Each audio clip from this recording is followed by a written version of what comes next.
Hello everyone, today we're going to be looking at the topic of resolving forces in mechanics. And resolving forces is a process in which forces can be split into components that are parallel and perpendicular to the direction of motion. Now, normally when we deal with forces and we deal with surfaces, these are flat horizontal surfaces. So parallel to a flat horizontal surface would be a direction that is simply just horizontal, so from here to here, and perpendicular forces would be forces that are perpendicular to that horizontal plane. So what we're looking at over here is this value of F and this angle that it's acting at the angle of theta over here. Now what we can see is if we were to draw a horizontal and vertical line, or a force that's parallel to the direction of motion and perpendicular to the direction of motion, we can create a right angled triangle. And in this right angled triangle, the force is always the hypotenuse. Okay, the force is always the hypotenuse. And we can split this, or as we said, resolve the forces into parallel and perpendicular components to the direction of motion. So if we think about this, for our right angle triangle, this is our adjacent and this is our hypotenuse. So if we think about cos theta is equal to the adjacent over the hypotenuse, the adjacent is very simply h cos theta. Now h in this case is F, so this is always the force times by cos theta for the adjacent. For the perpendicular force, that's the opposite force to our angle. So over here we have sine theta is opposite over hypotenuse.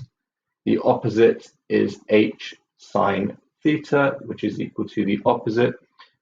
H in this case is F, so this is F sine theta over here. And what we've done here is we resolve our force F into its horizontal and vertical components, or in this case, the parallel and perpendicular components. Now, the reason why I use parallel and perpendicular as opposed to horizontal and vertical is that when we come to the topic of inclined planes, we will no longer be dealing with horizontal and vertical, but we'll be dealing with parallel to the direction of motion and perpendicular to it as well. So underneath this, I have a diagram showing a variety or three different forces.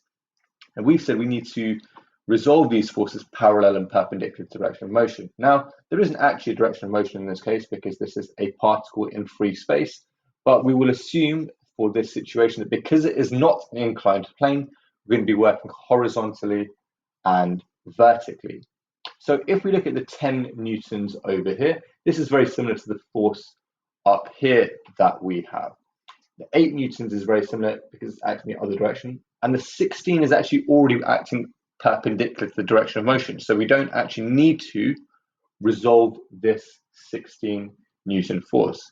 So what I'm going to do is I'm going to split these forces into their parallel and perpendicular forces by drawing right angles. If I draw my parallel forces to the right, in this case, parallel to the direction of motion, and the perpendicular force up here with my right angle over here. In the same way, on the left-hand side, this is my parallel force. Now, you'll notice that my arrow is starting at its base and following the direction as we've gone. This has gone left, and then it's gone up, because we need to make sure that the forces are vectors and they're acting in the correct directions.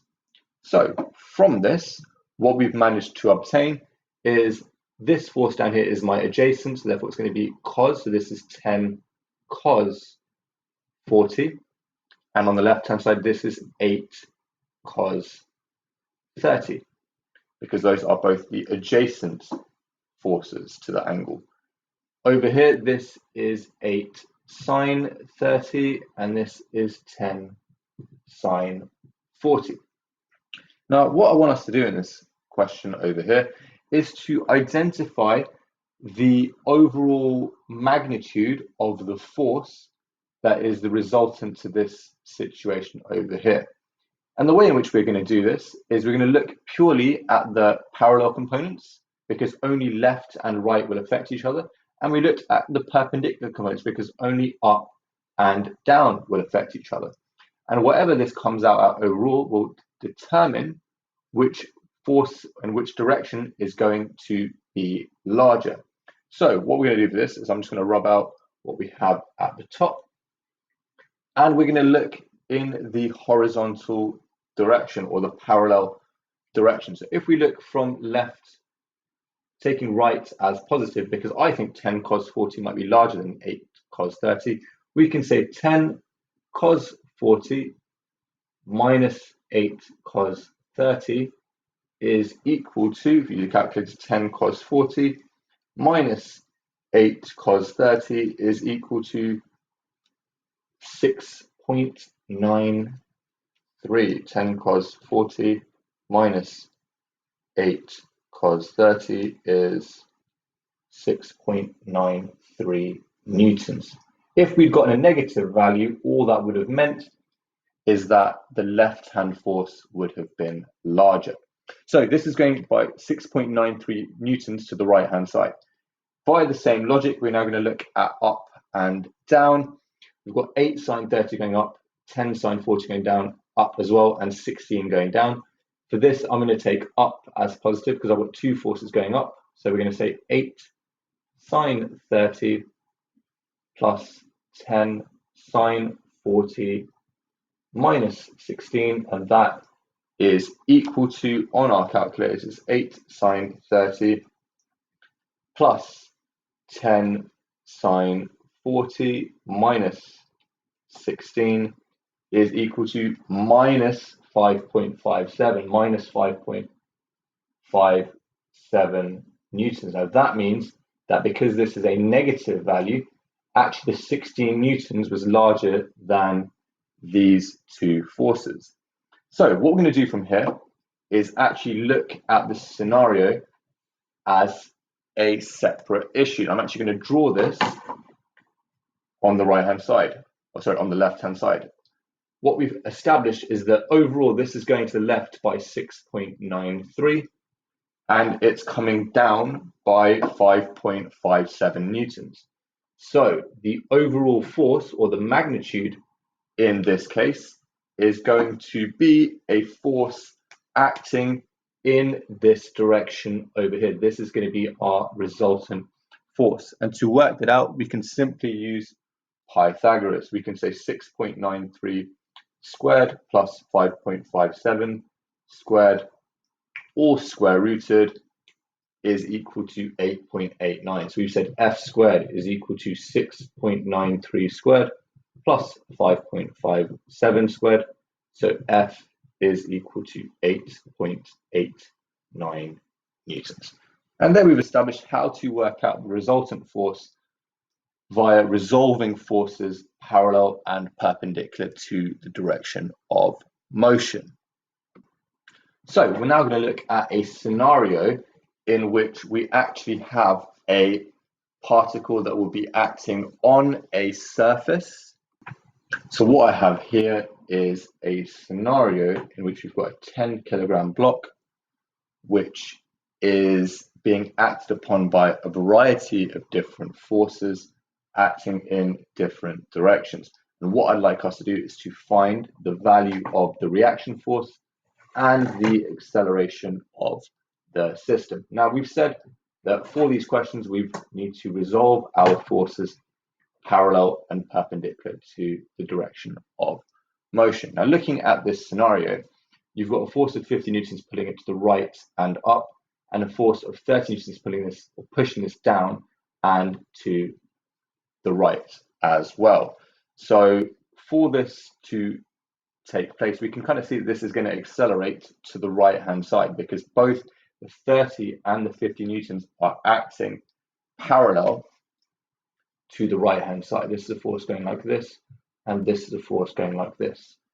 Now, the values of their perpendicular forces, however, are acting in different directions. This is acting downwards, and this is acting upwards. But we can establish that if this was being pushed along the surface, it's going to end up such that the value of R will be some sort of combination of these values, and we can assume that it's going to be in equilibrium. So we can say the forces acting upwards will be equal to the forces acting downwards. So the first thing we're going to do is actually write in our forces on the diagram. So over here, this is our opposites. That's 30 sine 40. This is 50 sine 25. And our horizontal forces, or our parallel forces in this case, are going to be 30 cos 40 and 50 cos 25. Now you'll notice that my diagram probably isn't big enough here, because you should be able to put this onto your diagram quite nicely, quite easily, and it shouldn't take up a lot of space. So we said that this is going to accelerate to the right hand side. Now if we're dealing with forces and acceleration, we must be using F equals ma to the right hand side. Always use the direction of motion as positive. So the forces acting to the right are 50 cos 25 and the 30 cos 40, and that is equal to the mass, which is 10 times by the acceleration, which is a. If we do that on our calculators, we can work out the value of a, which is equal to 22.98 divided by 10. So a is equal to 2.298 meters per second squared. So that's our value for our acceleration. Now, the second thing we said we need to work out is the value of the reaction force. So if we look at the forces going up in this case and the forces going down, now we could do F equals ma up and down and just associate the acceleration to being 0, but what I'm just going to say is that because this is moving in a horizontal direction, the forces up must equal to the forces going down. So the forces going up are 50 sine 25 plus the value of R is equal to the forces going down, which are the 10g plus 30 sine 40. So if I want to work out the value of R, I simply need to subtract away 50 sine 25 from 10g plus 30 sine 40. So 10g, which is 9.8, plus 30 sine 40 minus 50 sine 25 gives us a value of 96.2 newtons. So that is our value of R. So what we looked at here once again is we resolved our forces from the beginning parallel and perpendicular to the direction of motion. We've then used a combination of F equals ma and resolving forces up and down to work out our value for our acceleration and the normal contact force, or the normal reaction force. I hope that's made sense. If it hasn't, please let me know. If you have any other questions, please comment below, and look out for my next video on resolving forces when it comes to inclined planes.